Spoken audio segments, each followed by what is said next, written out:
اللہ تعالیٰ نے قرآن مجید میں ارشاد فرمایا کہ الأخلاء یومئذ بعضهم لبعض عدو إلا المتقین۔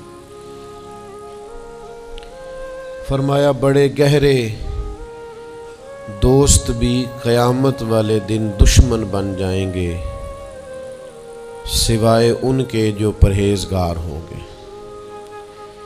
پرہیزگار لوگوں کی دوستیاں قیامت والے دن بھی قائم رہیں گی، باقی جو گہرے ترین دوست ہوں گے وہ قیامت والے دن دشمن بن جائیں گے۔ الا المتقین، سوائے پرہیزگاروں کے۔ دنیا میں آپ کو کوئی شخص ایسا نہیں ملے گا جس کا کوئی دوست نہ ہو، اور وہ لوگ بھی بڑی کثرت سے ملیں گے جو دوستوں کا شکوہ بہت کرتے ہیں۔ دوستیاں لگانا، دوست بنانا، تعلقات استوار کرنا یہ منع نہیں، شرط یہ ہے کہ دوستی اللہ تعالیٰ کی رضا کے لیے لگائی جائے۔ ہمارے ہاں جتنی تیزی کے ساتھ دوستیاں لگتی ہیں اس سے زیادہ تیزی کے ساتھ دوستیاں ٹوٹ جاتی ہیں۔ اس کی سب سے بنیادی اور اہم وجہ یہ ہوتی ہے کہ ہمارے ہاں دوستیوں کا جو معیار ہوتا ہے وہ دنیاوی لالچ ہوتا ہے۔ ہم اپنے مخصوص مفادات کی خاطر دوستی لگاتے ہیں، اور جب تک ہمارا وہ مفاد پورا ہوتا ہے تب تک تو ہم اس دوستی کو قائم رکھتے ہیں، اور جہاں ہم محسوس کرتے ہیں کہ اب یہ مفاد پورا نہیں ہو رہا وہاں ہم شکوہ، شکایتیں، اعتراضات شروع کر دیتے ہیں، اور اس کا نتیجہ یہ نکلتا ہے کہ بڑی محبت سے شروع ہونے والی دوستی بھی بڑی تیزی سے ٹوٹ جاتی۔ تو میرے بھائیوں یاد رکھیے گا کہ دوستی اور تعلق قائم رکھنے کے لیے سب سے اہم اور سب سے بنیادی ضرورت یہ ہے کہ دوستی محض اللہ کی رضا کے لیے لگائی جائے۔ اللہ کے پیارے حبیب صلی اللہ تعالی علیہ وسلم بیان فرماتے ہیں، حضور فرماتے ہیں قیامت والے دن اللہ کی بارگاہ سے یہ اعلان ہوگا کہ کہاں ہیں وہ لوگ جو میری رضا کے لیے آپس میں محبت کیا کرتے تھے۔ رب فرمائے گا جب آج میرے عرش کے سائے کے علاوہ کوئی سایہ نہیں ہے تو میں انہیں اپنے عرش کا سایہ عطا کروں گا، کیونکہ وہ میری رضا کے لیے آپس میں دوستی کرتے، میری رضا کے لیے انہوں نے آپس میں محبت کی۔ تو دوستی کا سب سے پہلے تو یہ سٹیٹس بنائیں کہ اس کے اندر محض اللہ کی مرضی، اللہ کی رضا کے لیے ایک دوسرے سے پیار، منفعت نہ ہو اس کے اندر، کوئی بھی دنیاوی لالچ کوئی بھی نہ ہو، ہرس نہ ہو، ہوس نہ ہو، طمع نہ ہو، ذاتی مفادات نہ ہو۔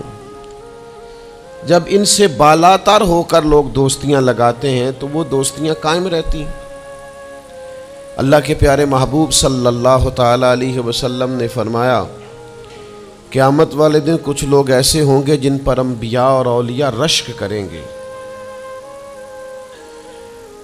ان کے چہرے 14ویں رات کی طرح چمک رہے ہوں گے، انہیں نور کے ممبروں پہ بٹھایا جائے گا۔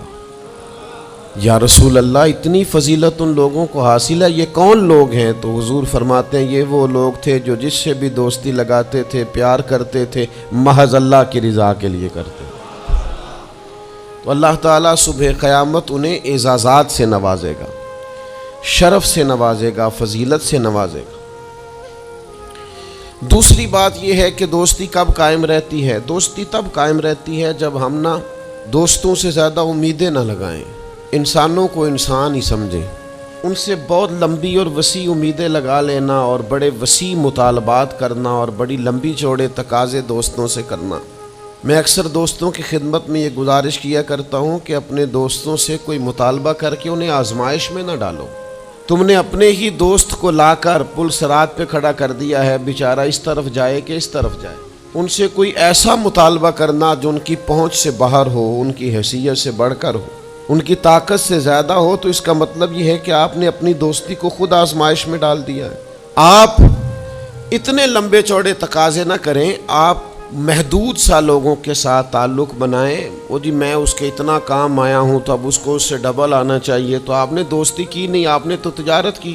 اگر آپ کی محبت ہوتی تو پھر تو آپ کا انداز اور ہوتا، جب تیرا حکم ملا ترک محبت کر دی، دل مگر اس قدر تڑپا کہ قیامت کر دی۔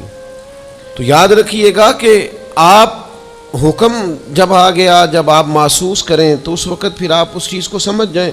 تو دوستیوں کو کبھی بھی آپ کٹہرے میں کھڑا نہ کریں، تعلقات کو کبھی بھی آزمائش کی بھیٹ نہ چڑھائیں۔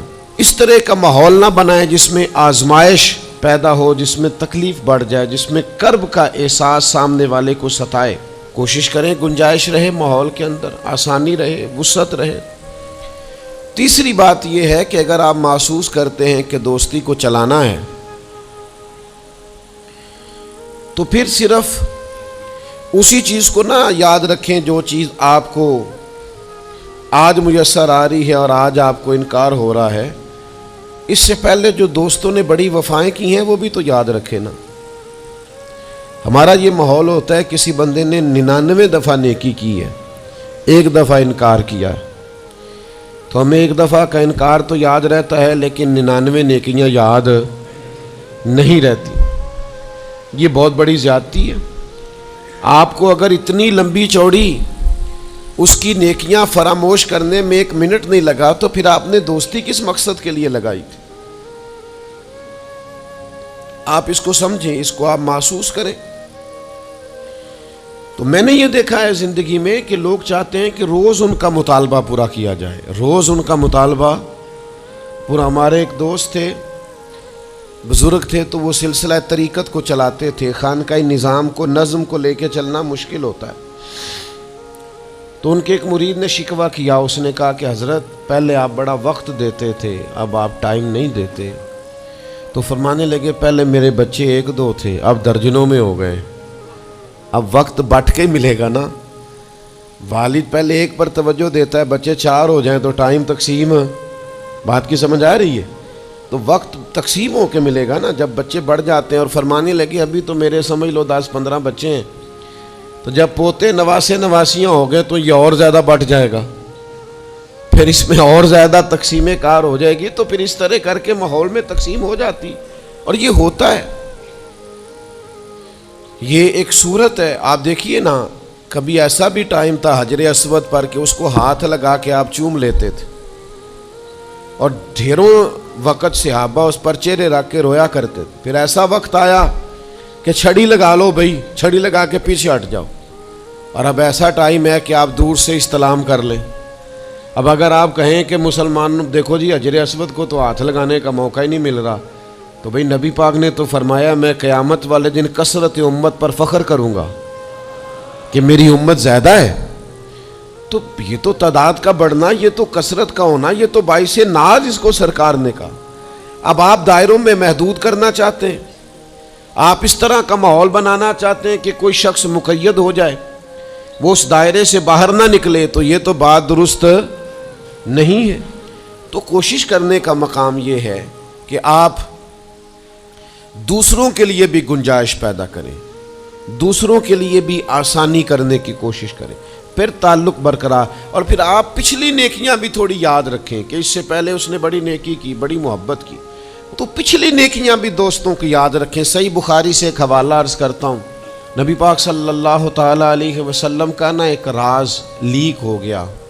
حضور مکہ مکرمہ پر حملہ کرنا چاہتے تھے، تو ایک خط لکھ کے دیا گیا ایک عورت کو کہ جا کے پہلے سے آگاہ کر دو مکے والوں کو کہ تم پر حملہ ہونے والا ہے۔ اس عورت نے وہ خط اپنے بالوں میں چھپایا اور وہ نکل گئی۔ اللہ تعالیٰ نے محبوب پاک کو اطلاع دی، حضور علیہ الصلاۃ والسلام نے حضرت مولا علی کو 2 صحابہ کے ساتھ بھیجا، فرمایا مقام خاک پر تمہیں ایک بی بی ملے گی، اس کے پاس سے خط ہے جو کفار کی طرف جا رہا ہے، اسے گرفتار کرو، وہ خط لے لو اور واپس آ جاؤ۔ حضرت مولا علی شیر خدا رضی اللہ تعالیٰ عنہ وہاں پہنچ گئے، اس خاتون کو گرفتار کر لیا، اس کو کہا وہ خط دے، وہ کہنے لگی میرے پاس تو نہیں ہے، کوئی خط نہیں۔ تو حضرت علی فرمانے لگے چونکہ میرے نبی نے کہا ہے تو خط تیرے پاس ہی ہے۔ ساڈے نبی دی زبان ساڈے واسطے قرآن، وہ زبان جس کو سب کن کی کنجی کہیں، اس کی نافذ حکومت پہ لاکھوں خط تیرے پاس ہے۔ آپ نے تلوار نکال لی، فرمایا نکالتی ہے کہ نہیں؟ اس نے بال کھولے، خط نکال دیا۔ وہ خط جب کھولا تو خط لکھا تھا حضرت حاتم بن ابی بلتع رضی اللہ تعالیٰ عنہ، بدری صحابی۔ وہ خط لے کے آ گئے، نبی پاک کی بارگاہ میں پیش کیا۔ حضور نے خط کھولا، حضرت عمر کہنے لگے مجھے اجازت دے میں اس کی گردن کاٹوں، اس نے ہمارا راز فاش کیا ہے۔ کتنی بڑی بات ہے۔ قرآن مجید کی سورہ ممتحنہ اس وقت نازل ہوئی تھی جب یہ واقعہ ہوا تھا۔ اللہ کے حبیب علیہ السلام نے فرمایا عمر ٹھہر جا، اتنی جلدی نہ کر، اس بندے کی وفا تو دیکھ، یہ بدر میں بھی تلوار لے کے ہمارے ساتھ گیا تھا، بدری صحابی ہے۔ اس کی وہ بات یاد رکھ کہ بدر کے مقام پر جب کہ بڑا مشکل تھا کافروں کے سامنے کھڑا ہونا، ان کی 1000 تعداد تھی اور مسلمان بڑی عددی طور پر اس کثرت کا شکار نہیں تھے، صرف 313 تھے۔ اس موقع پر ان کے ساتھ کھڑا ہونا کوئی آسان نہیں تھا، لیکن یہ پھر بھی ہمارے ساتھ گئے تھے۔ تو حضرت عمر رضی اللہ تعالیٰ عنہ جب چپ کر گئے تو اللہ نے قرآن نازل کیا، کہا اے ایمان والو یہودیوں اور عیسائیوں کو اپنا دوست نہ بتاؤ۔ تو حضور فرمانے لگے دیکھ لو عمر، اللہ نے اسے مومن کہہ کے پکارا ہے، اللہ نے بھی اسے۔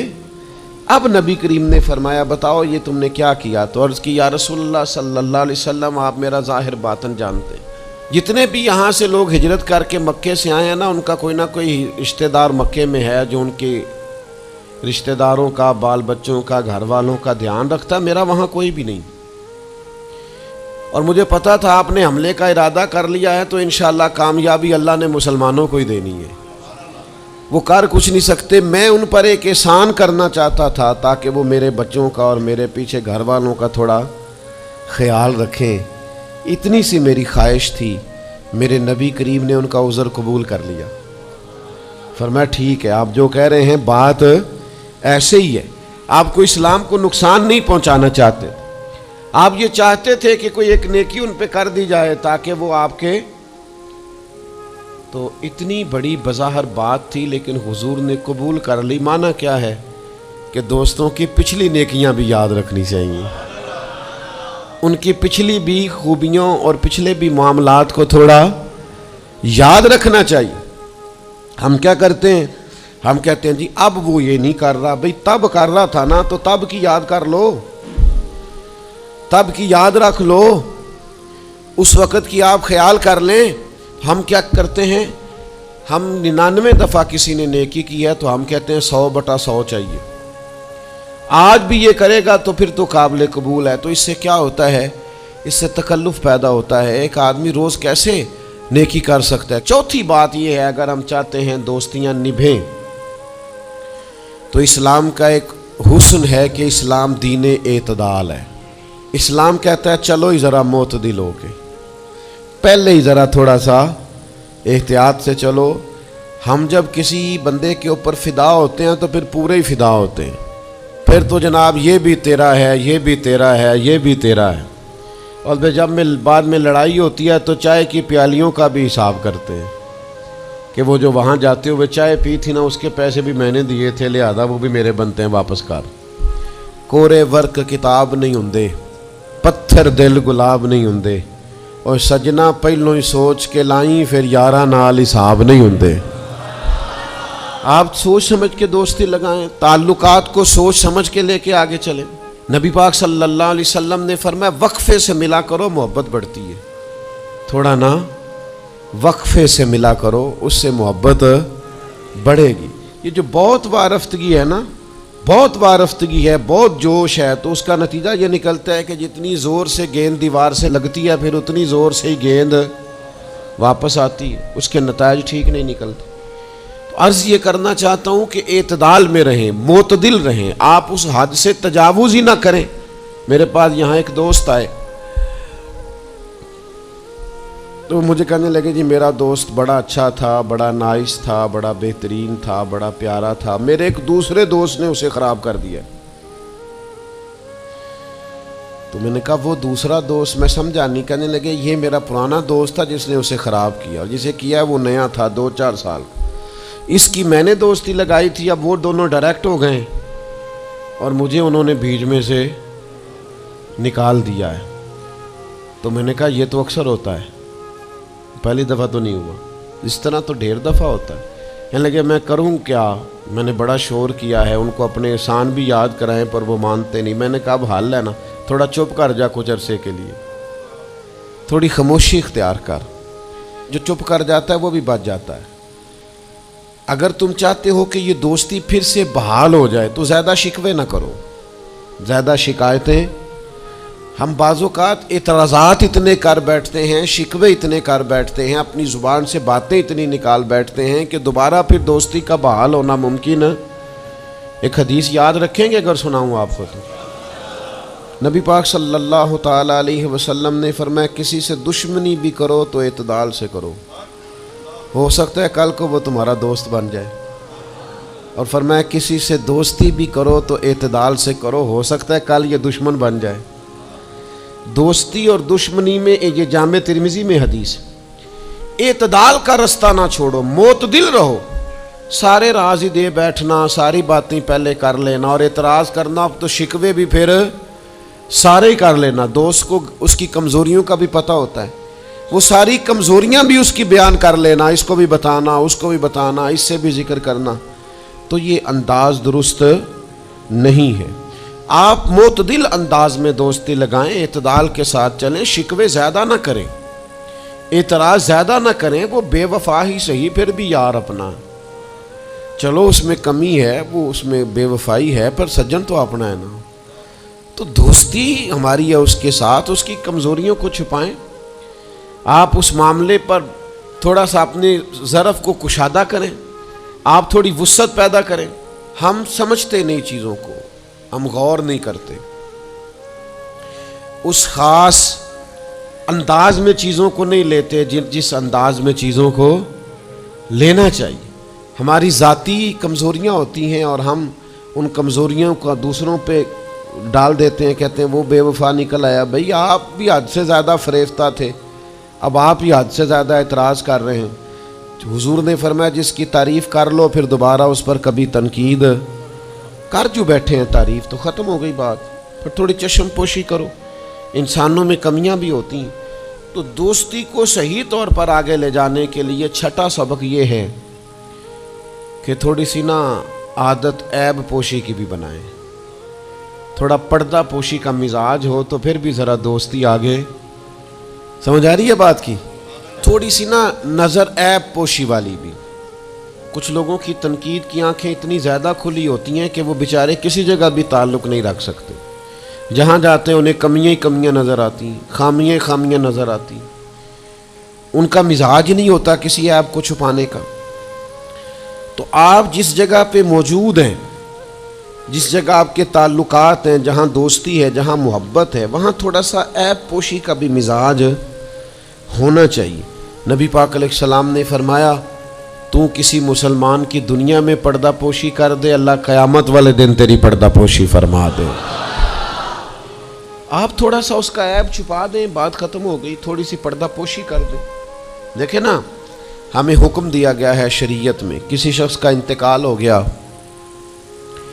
اب کچھ لوگ اس کے غسل میں شریک ہیں، تو ان کو حکم یہ ہے کہ اگر تم نے کوئی اچھی بات دیکھی نا، خوبی دیکھی، چہرہ کھل گیا ہے، جسم تر و تازہ ہے، تو یہ سب کو بتاؤ.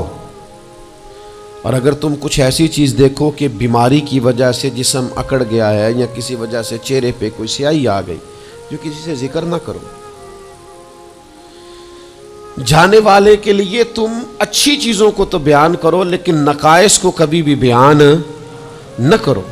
اور نبی پاک علیہ السلام نے فرمایا اذکروا محاسن موتاکم، جب تم میں سے کوئی دنیا سے چلا جائے تو اس کی اچھی اچھی باتوں کا بیان کرو، اس کی اچھی اچھی باتوں کا ذکر کرو، اس کی خیر والی باتیں ڈھونڈ کے لوگوں کو سناؤ. یہ خوبی پائی جاتی تھی، یہ خوبی پائی جاتی تھی، یہ خوبی پائی جاتی. میں تھوڑے دنوں کی بات ہے، ایک جگہ پہ میں حاضر تھا، تو ایک صاحب وہاں اپنے ہی دوستوں کے کسی جھوٹ کا ذکر کر رہے تھے اور وہ کہتے ہی جا رہے تھے بڑا غلط ہے، بڑے جھوٹ بولتا ہے، بڑے جھوٹ بولتا ہے، بڑے جھوٹ بولتا ہے۔ تو ایک آدھ دفعہ میں نے ان سے کہا کہ چلیں چھوڑیں، کوئی اور موضوع بھی ڈسکس کریں۔ پھر نے کہا جی وہ بے وفا بھی بڑا ہے، مطلب پرست بھی بڑا ہے۔ پھر میں نے کہا چلیں کوئی اور موضوع بھی چھیڑیں۔ انہوں نے کہا نہیں جی وہ بندہ ہی بڑا غلط ہے۔ میں نے ان سے کہا ایک بات کروں؟ کہنے لگے کر لے۔ میں نے کہا آپ کو اس سے پیار بڑا ہے۔ کہنے لگے وہ کیسے؟ میں نے کہا آپ اس کا موضوع چھوڑنے کو تیار ہی نہیں۔ یہ جو آپ شکوہ کر رہے ہیں نا، اس کو نچوڑے نا تو اس کے اندر سے محبت چھلکتی ہے۔ آپ اس کا موضوع چھوڑنے کو تیار، یہ جو ہر بات پہ اب کبھی آپ کہتے ہیں جھوٹا بڑا ہے، کبھی کہتے ہیں بدعہد بڑا ہے، کبھی آپ کہتے ہیں وہ مطلب پرست بڑا ہے، تو 3-4 دفعہ آپ سے کہا موضوع بدل دیں تو نہیں نہ بدل رہے۔ اس کا مطلب یہ ہے کہ آپ کو اس شخص سے محبت۔